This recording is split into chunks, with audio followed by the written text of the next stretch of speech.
Now Joseph had been taken down to Egypt.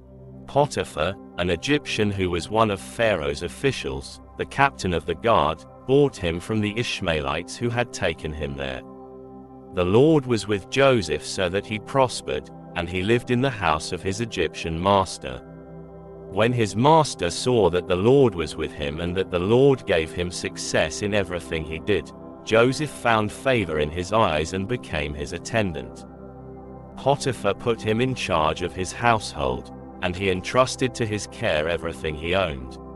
From the time he put him in charge of his household and of all that he owned, the Lord blessed the household of the Egyptian because of Joseph.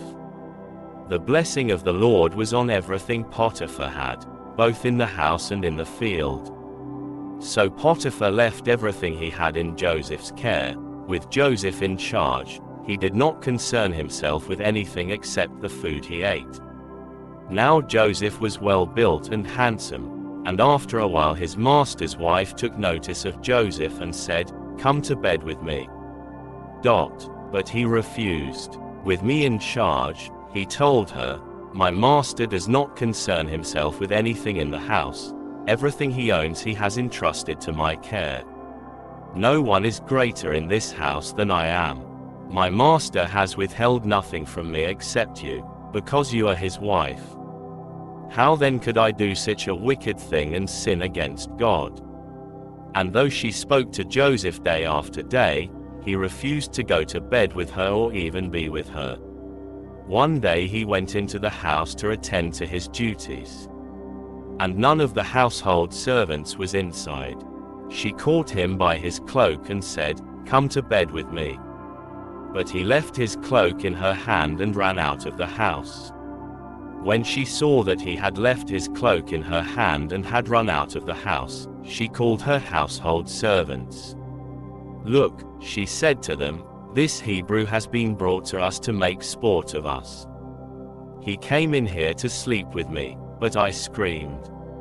When he heard me scream for help, he left his cloak beside me and ran out of the house."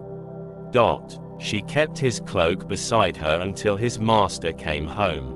Then she told him this story: "That Hebrew slave you brought us came to me to make sport of me.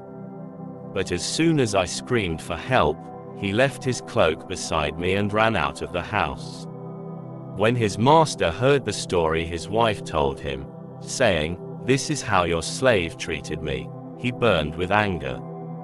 Joseph's master took him and put him in prison, the place where the king's prisoners were confined. But while Joseph was there in the prison, the Lord was with him. He showed him kindness and granted him favor in the eyes of the prison warden. So the warden put Joseph in charge of all those held in the prison, and he was made responsible for all that was done there. The warden paid no attention to anything under Joseph's care, because the Lord was with Joseph and gave him success in whatever he did.